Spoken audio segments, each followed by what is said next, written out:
You're listening to Healing Voices Project, where we share stories and the latest information from people who fight addiction every day. I'm Mike Tourville, your host and author of Voices from the Fallen. Thank you for listening, for following, and most of all, for sharing with people you care about. Make your voice count too.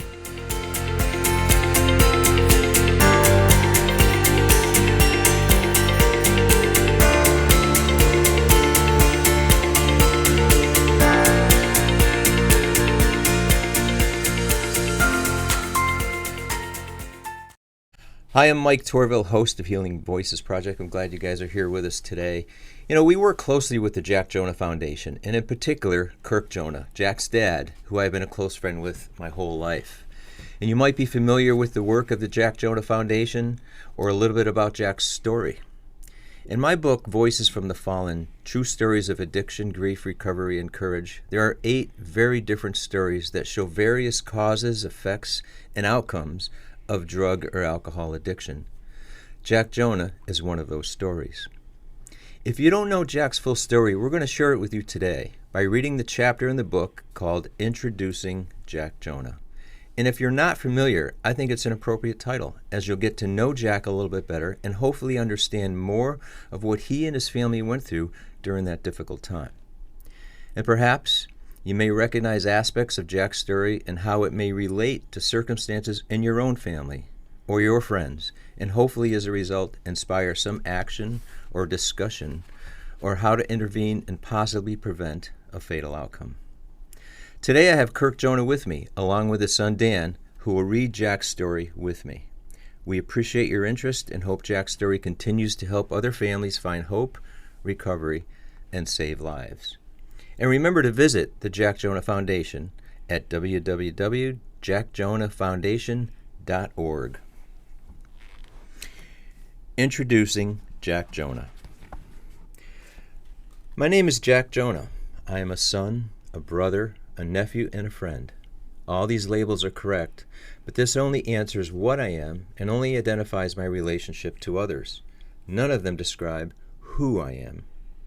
I am an artist, a musician, a passionate lover of animals and nature. I am a 19-year-old college student studying biology with career aspirations as a nurse or a vet tech. My stubborn streak surprises people, especially when they are so used to my usual soft and sensitive demeanor. I can be passionately expressive with those close to me, but painfully shy with others.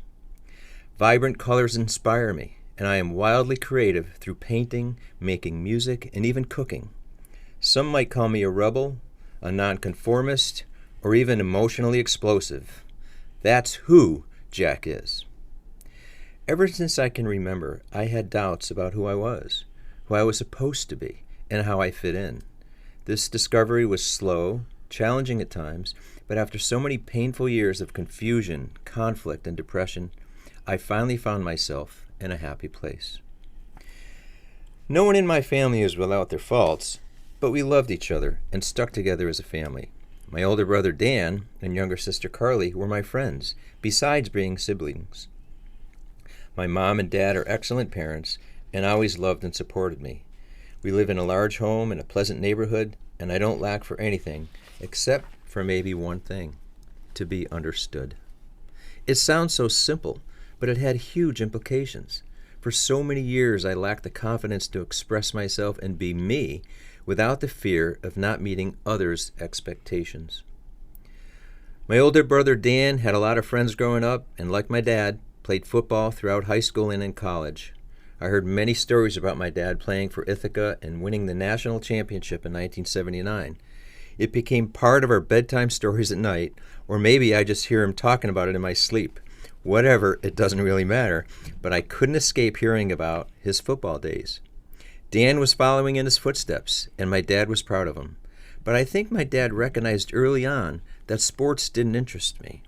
Could it be because I fell asleep during his bedtime stories? Carly spent a lot of time in dance classes. My mom was a dancer, as was the whole female side of her family, and they ran a dance school in town. Carly inherited my mother's dancer's body and was naturally good at it. Carly was clearly her mother's daughter. So where does Jack fit in?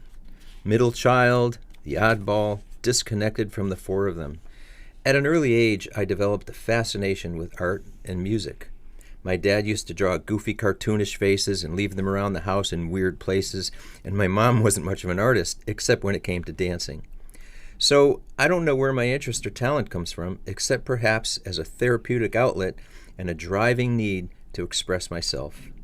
Art allowed me to break free from the confines of my compartmentalized world. As different as I was from both my brother and sister, those dissimilarities were magnified in school. I didn't share many interests with most of the boys and felt like an outcast. I was introverted, but once someone got to know me, we'd become fast friends. High school years were tough, often hurtful, and I had my share of being bullied. It's impossible to explain just how alone and hurt you feel when you're the target of bullying, and especially hard to understand when it comes from people who don't even know you but make judgments and say unkind things. There were many times I wanted to jump into a hole and escape, but the escape hole was never available, so I just endured the cruelty until it was over. I couldn't turn it off like a switch when I got home after school, so I withdrew. My parents noticed and tried to talk with me about it. I was embarrassed and didn't want to disappoint them, so I kept it all to myself. On one occasion, I was in the gym, and a group of guys was shouting and throwing things at me. A few friends heard the commotion and stopped it. They intervened a few more times, and eventually word got out not to mess with Jack. My friends were loyal, liked me for who I was, and would do anything for me. I never understood why people behaved the way they did. This might be why I've always had a strong affection for animals. They love you unconditionally, without judgment. I took art classes in school, and my teachers were supportive and encouraging. Much of my work at the time was with dark, deep colors, using a lot of charcoal, and included a lot of self-portraits. Perhaps I was hoping people would see something in my portraits, maybe something in my expression or in my eyes that said, "Here's who I am. Can you see me?" I felt frustrated, suppressed, and wanted so much to talk openly without the fear of judgment. I just didn't know how. A few friends in high school introduced me to smoking weed, and I really liked it. It calmed me down and allowed me to feel comfortable and focus on my drawing. Dan, Jack's brother. Jack and I always got along well, but getting into teenage years, we became distant. We had opposite interests. For me, it was sports, and for Jack, well, he was a typical rebel, artist, hippie, with a screw the world attitude. I started listening to all kinds of music and really got attached to singers from decades before I was born. The Beatles, Bob Dylan, Bob Marley, Grateful Dead, and Pink Floyd, to name a few. I often thought about what it would have been like to live in the late 60s or early 70s. I'd be a hippie for sure, a poster boy for Woodstock. The music spoke to me and inspired me to learn the guitar and piano too. I wrote music and lyrics, and the words flowed on a page the same way colors poured onto a canvas. What tension my mind pulled inward, my heart pushed out in super expressive fashion. Inhale stress, exhale relief. That's how it went until anxiety and depression took over and altered the delicate balance. I didn't quite understand why I was getting edgy, but there was a noticeable change in my attitude and personality. No one understood me, and I was getting pounded by the constant drumbeat of unattainable expectations and unrelenting pressure. I couldn't be what everyone wanted. A line from Bob Dylan's Maggie's Farm summed it up well. I try to be just like I am, but everybody wants you to be just like them. It's a shame how they just don't understand. I took it out on people around me. Even though I knew they loved me, I was frustrated at their inability to understand me. I'd say hurtful things to my mom, and it caused some tension in the house. My dad would ask, "What's wrong with you?" "Nothing is wrong with me, just leave me alone," I'd answer and promptly find my way to my room. I wanted to squeeze my head and not be questioned about every little thing. I wished they would stop. Kirk, Jack's dad. Jack was having these brief outbursts that came out of nowhere, and we didn't know what to do. He was usually quiet and spent time alone in his room. We were worried and needed to turn to professional help. Apparently this went on too long, and my dad and mom brought me to counseling. After the first session, they prescribed antidepressant pills. At first it was hard, but the counseling helped, and I expressed my feelings and frustrations. The pills calmed me down, but hindered my art. I felt flat, uncreative, and humorless, almost like a zombie. We continued with counseling, and my relationship with my family improved. We had some breakthroughs, and I felt the constraints breaking loose little by little. I no longer sensed I was disappointing my dad, and he accepted my interests, hobbies, and friends, even if they didn't fall into the box he'd set aside for me. I was making my own box. We had monumental discoveries and revelations, and I felt like suddenly untethered hot air balloon guided only by the spirited winds of my imagination and ambitions. I felt loved for who I was and all I wanted to be. I stopped taking the prescribed drugs and eventually weaned off the therapy sessions. I found much more clarity when those damn pills weren't in my system. They made me sluggish and inhibited my creativity. Smoking weed, on the other hand, soothed me, and I never felt compromised. The balance was back. It thrilled me to graduate from high school and explore new interests and opportunities. I loved hiking in the midst of nature, sometimes with friends and sometimes by myself. I breathed better, my blood flowed, and I felt rejuvenated. Sometimes I'd take my art supplies or my camera with me and capture something I'd see in the woods. Carly, Jack's sister. Jack had a creative eye and took the most beautiful photos. He could do watercolors, charcoal, or even just a Sharpie and whip up some pretty creative stuff. A lot of his inspiration came from hiking through the woods. Go ahead. My paintings reflected a changed mood, too. Brighter colors and softer images replaced the dark, sharp, angry lines. Self-portraits were a mirror image of a warmer, happier person, no longer affected by the inner turmoil. I hung out with a tight group of friends that included Dawn, Courtney, Corrine, and Aubrey, and my sister Carly. We called ourselves the Smile Gang, and each of us even got a tattoo of a smiley face above our left ankle. Go ahead. Kirk. I had a hard time with the tattoo, but got over it. Another, larger Jerry Garcia tattoo on his shoulder came, followed by Jack getting his septum pierced. I had to accept he wasn't following my advice, as he was old enough to make his own decisions. When my friends got together, we started drinking quite a bit and often smoked some weed. We soon graduated to doing coke, acid, and sometimes ecstasy. We didn't cause any trouble or hurt anyone. We just listened to music, hung out in the woods, and experimented with drugs with no regard for consequences. We didn't go to big parties much, and sometimes just chilled in the backyard, playing music. Debbie, Jack's mom. I love to listen to Jack play his guitar by the fire pit outside. He had a little sanctuary off the side of the pool. A pond of fish, plants, flowers, and stones arranged for his own little garden of Eden. It was a wonderful place just to sit peacefully and let your stress fade away.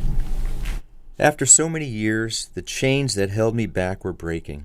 I recognized the same insecurities in other young people and understood the pain and loneliness they were going through. One night, my friends, Bryn and Nick, were at my house, and we were talking about how cruel it is when people judge you when they know nothing about you. Bryn was incredibly frustrated and blurted out, "They just give you a label and treat you according to who they think you are."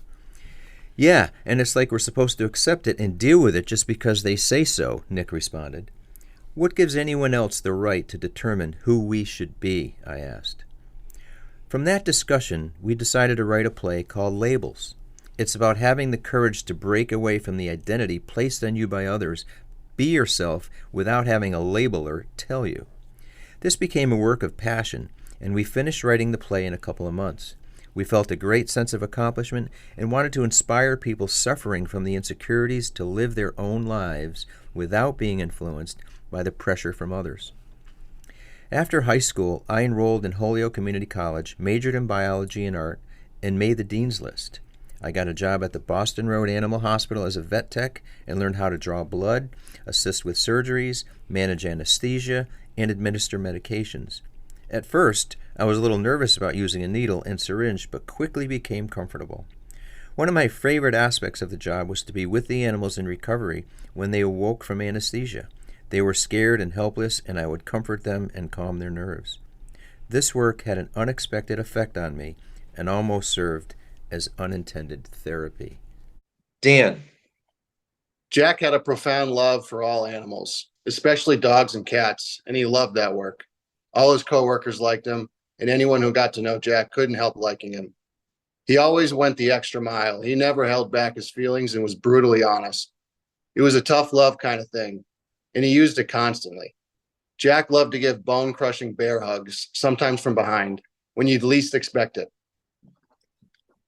I was happy working, enthusiastic about my classes, content with my friends, and grew more secure with my family relationships. I thought more about my future and slowed down with the drinking and drugs as they were affecting my moods and ability to function. I never went to work under the influence of drugs or alcohol and showed up every day on time. I just couldn't continue at the same pace and expect to advance with my studies and work. I was getting exposed to different people and experiences, and it seemed like a different world. I felt less confined, freer, and honestly thought less and less about what others thought of me. Things were going well, and past problems were slowly melting away. I met a new friend named Ben, and we soon became very close. When Ben came over to meet my family, they all took to him instantly. This made me incredibly happy, and in a strange sense, helped me feel whole, as if all the separate pieces of my life were finally coming together. I felt comfortable with Ben coming over, not just because my family accepted him, but they genuinely liked him. I was sharing more with them, but not quite everything. What I did with my friends was still private. One of my friends, Dave, was going through a rough time and needed a place to stay. I talked to my parents, and they agreed to have him stay with us for a short while. Dave had some drug abuse history that my parents didn't know about. He moved in, and we were all getting along fine. We'd hang out at home or go to Bear Hole Reservoir to hike through the woods and smoke a little weed or drink.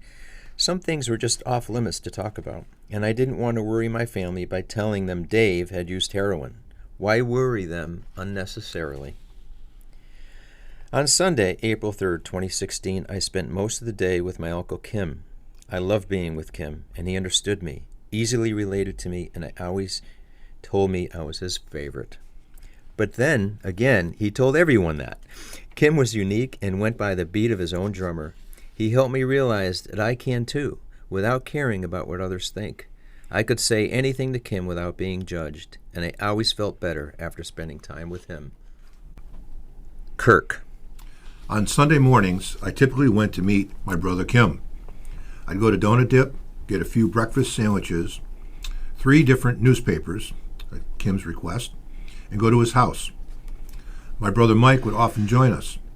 Kim had been diagnosed with cancer a year before. We all knew his time remaining with us was short. On one particular Sunday, I couldn't make it, but Jack volunteered to bring Kim his breakfast and the papers. He even called me from the store to make sure he got the order correct and bought the right newspapers. When he got home later, he asked if he could come along every Sunday. That meant the world to me. Okay. All right.